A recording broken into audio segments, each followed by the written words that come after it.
ऐगिरिनन्दिनि नन्दितमेदिनि विश्वविनोदिनि नन्दनुते गिरिवरविन्ध्यशिरोधिनि वासिनि विष्णुविलासिनि जिष्णुनुते भगवति हेशितिकण्ठकुटुम्बिनि भूरि कुटुम्बिनि भूरि कृते जय जय हे महिषासुरमर्दिनि रम्यकपर्दिनि शयनसुते।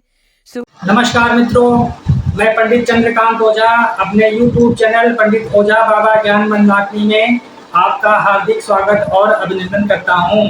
जय श्री राम मित्रों, आपसे मुलाकात बहुत दिनों के बाद हो रही है और मैं आज जो वीडियो लाया हूं उसका टॉपिक है अंक ज्योतिष का रहस्य और कैरियर रेखा। ठीक है, तो ये मित्रों वीडियो थोड़ा बड़ा हो जाएगा तो उसको मैं कई भागों में बांटूंगा। अभी एक किताब मैं आपको दिखाना चाह रहा हूँ, ये गीता प्रेस से निकाली है, बहुत ही अच्छी किताब है, राम रक्षा स्टोर। ये रंगीन किताब है और लोकाभिरामम रणरंगधीरम राजीव नेत्रम रघुवंशनाथम कारुण्य रूपम करुणाकरम तम श्री रामचंद्रम शरणम प्रपद्ये। जो संपूर्ण लोकों में सुंदर, रण क्रीड़ा में धीर, कमल नयन, रघुवंश नायक, करुणा मूर्ति और करुणा के भंडार हैं, उन श्री रामचंद्र जी की मैं शरण लेता हूँ। जय श्री राम। मित्रों, आइए विषय को आगे बढ़ाते हैं।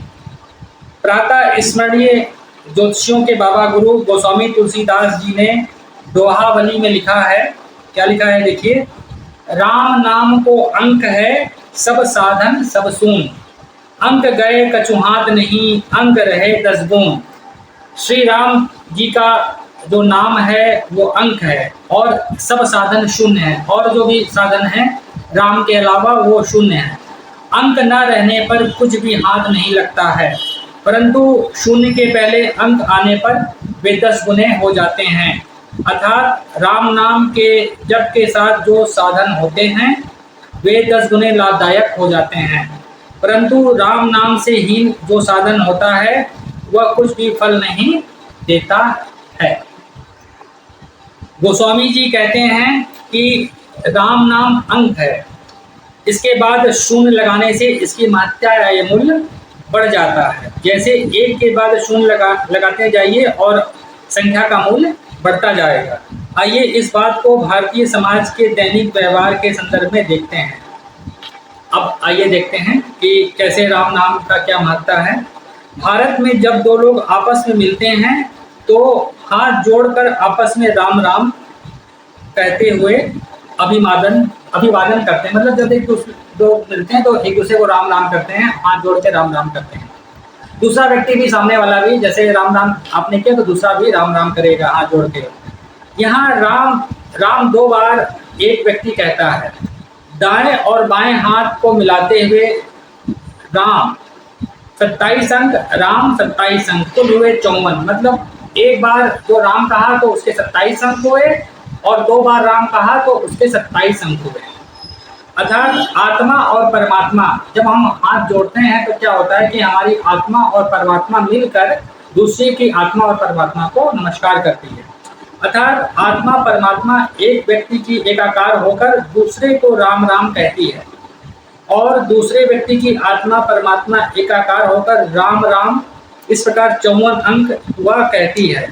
4 दफा राम राम हुआ और का उच्चारण हुआ, मतलब 2 बार एक ने कहा राम राम और 2 दफा दूसरे ने कहा राम राम, तो कुल मिला के 4 बार हुआ और 54 और 54 मिलकर हो गए 108। अब जरा अंकों का चमत्कार देखिए। राम के जो हैं 27 अंक, जोड़ने पर हुए 9, राम राम कहने पर हुए 54, जोड़ने पर हुए 9, 4 दफा राम राम का हुआ 108, जोड़ने पर 9 हुआ। 9 अपने में एक पूर्ण अंक है। इसका विस्तार करें तो श्री रामचंद्र जी का प्रकट दिन 9वीं तिथि है। राम राम 4 बार कहने से 2 व्यक्तियों की आत्मा परमात्मा का आपस में अभिवादन होता है, मतलब एक दूसरे के द्वारा एक दूसरे को आत्मा परमात्मा एक 2 लोगों की जुड़ती है राम राम कहने से। 108 पूर्ण अंक है, ज्योतिषीय महत्व का है। 108 एक बहुत महत्वपूर्ण अंक है। माला में भी 108 दाने होते हैं। जो हमारा ये भर चक्र है ये जो राशियों का चक्र है इसमें 27 नक्षत्र होते हैं और 12 राशियां होती हैं। 27 नक्षत्र में 4 चरण होते हैं, मतलब एक नक्षत्र के 4 चरण होते हैं, तो 27 गुणे 4 108। मतलब जप माला के दानों की जो संख्या होती है वो 108 होती है। 4 दफा राम राम कहने से, सुनने से 108 दफा जाप करने का फल मिल जाता है। अगर आप 4 दफा राम राम कहते हैं तो आपको 108 दाने के बराबर उसका फल मिल जाता है। भारत में गर्ग महर्षि एक हुए हैं, उनकी पुस्तक है गर्ग मनोरमा। ये भारतीय अंक ज्योतिष की एक पुस्तक है। इस ग्रंथ में भारतीय अंक विद्या का वर्णन है, जिसमें अंकों के माध्यम से भविष्य जानने की विधि है। राम नाम का अंक इसी पुस्तक की विधि से निकाला गया है। और इसी प्रकार एक केरलीय प्रश्न संग्रह में भी अंकों से भविष्य जानने की विधि है। वो किताबें हैं, बहुत अच्छी किताबें हैं, आप इसको पढ़ेंगे तो आपकी ज्ञानवर्धन होगा। और एक पुस्तक है ज्योतिष की लघु पाराशरी, उसमें कपट आदि सूत्र सिद्धांत, मतलब कपट जो है एक वर्णन है, उनमें जो वर्ग हैं क वर्ग ट वर्ग अ वर्ग, तो उसमें जो है वो अक्षरों के जो है अंक दिए गए हैं, उसको कपट आदि वर्ग कहते हैं। तो लघु पराशरी में कपट आदि सिद्धांत पर ग्रहों की महादशा बताने वाला श्लोक है, जो अत्यंत ही रोचक है। देखिए कैसे जो है भारतीय पद्धति में भी अंक ज्योतिष की महिमा है, और कैसे हम मतलब हमारे जो ऋषि मुनि थे वो इसको कैसे यूज करते थे। तो ये लघु पाराशरी का एक श्लोक है, जिसमें विंशोत्री जो दशा होती है उसमें ग्रहों की जो दशाएं होती हैं उसको कोडिफाइड रूप में, मतलब उसको कपट आदि रूप में बताया गया है। देखिए कैसे बताया गया है। तनु माने सन के लिए है 6 वर्ष, नित्य चंद्रमा के लिए 10, तनु नित्य सना देया तया धान्या सटा सना नरेति संख्या विज्ञा क्रमाद सूर्यादि खेचरा। मतलब ये क्रम से तनु नित्य सना देया तया धान्या, मतलब सूर्य चंद्र मंगल राहु बृहस्पति शनि बुध और केतु, इनके और नरेति शुक्र, मतलब क्रम से विंशोत्तरी दशा में जो ग्रह की जो महादशा के वर्ष होते हैं उनको ये इसमें बताया गया है। यहाँ अंक का नाम वामनो गति से दशा के वर्ष दिए गए। मतलब वामनो गति क्या होती है कि अक्षर के करस्पॉन्डिंग अंकों को दाएं बाएं लिख सकते हैं। मतलब कि जो अक्षर का जो अंक है उसको पहले लिख सकते हैं और पहले अक्षर का जो अंक है वो बाद में लिख सकते हैं। इसको वामनो गति कहते हैं और दोनों क्रम में लिखा जाता है। और कपट आदि वर्ग का प्रयोग और अंका नाम वामनो गति का प्रयोग भारतीय अंक शास्त्री की यूनिक, मतलब एक बहुत ही अच्छी विशेषता है, विशेष विशेषता है जो और कहीं नहीं पाई जाती है। अंक शास्त्र की यूनिक विशेषता है, जिसका अन्य विदेशी अंक शास्त्री किताबों में वर्णन नहीं है।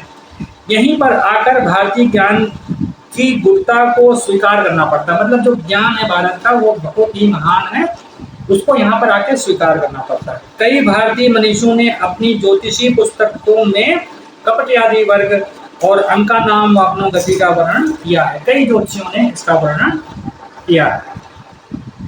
कीरो ने भी अपनी पुस्तक कीरोज बुक ऑफ नंबर में अध्याय 12 के पेज नंबर 71 में ऊपर से पहली और दूसरी लाइन में लिखा है। क्या लिखा है? बहुत ही इंपॉर्टेंट लाइन लिखी है। क्या लिखा है? प्राचीन लोग से मतलब वहाँ पे कीरो का मतलब भारत से, भारत की सभ्यता से, भारत के लोगों से है, यहाँ के ज्ञान से। प्राचीन लोग जानते थे कि उच्च शिखर पर नंबर 9 है, जो भगवान ईश्वर या गॉड के पवित्र नाम के 9 अक्षरों को दर्शाता है। यह पवित्र नाम 9 अंकों का नाम ही तो है। अभी आपको पहले बताया कि 9 अंक जो है वो राम भगवान का है। तो ये बात कीरो ने लिखा है, आगे हम बताएंगे। कीरो ने भारत के बारे में बहुत सी जानकारियाँ दी हैं। वो उसके ज्ञान से बहुत ही प्रभावित था और चमत्कृत था और यहाँ से काफ़ी ज्ञान उसने लिया। तो ये जो राम नाम है वो 9 अंक ही तो है। तो उसने लिखा है कि वो शिखर पे 9 अंक है और वो क्या है 9 अंक? वो गॉड है, ईश्वर है। और कौन है ईश्वर? वो राम है। तो जो राम की सार्वभौमिकता है वो यहाँ पे कीरो सिद्ध करते हैं। ठीक है। जय श्री राम। अब यहाँ पे हम लोग को जय श्री राम बोलना पड़ेगा। सिया राम, सीता राम, राम राम, राजा राम। मित्रों, अब वीडियो का जो ये पार्ट है यहीं पर मैं समापन करता हूँ और अगले अंक में आपको बताऊंगा कीरो की जो क्लासिक किताब है वो पहली दफ़ा मुझे कैसे मिली और अंक ज्योतिष के प्रति मेरी खोज कहाँ तक पहुँची। बहुत ही रहस्यमयी बातें और बहुत कुछ बताऊंगा। तब तक स्वस्थ रहें, प्रसन्न रहें। प्रभु श्री राम आपका कल्याण करें। जय श्री राम।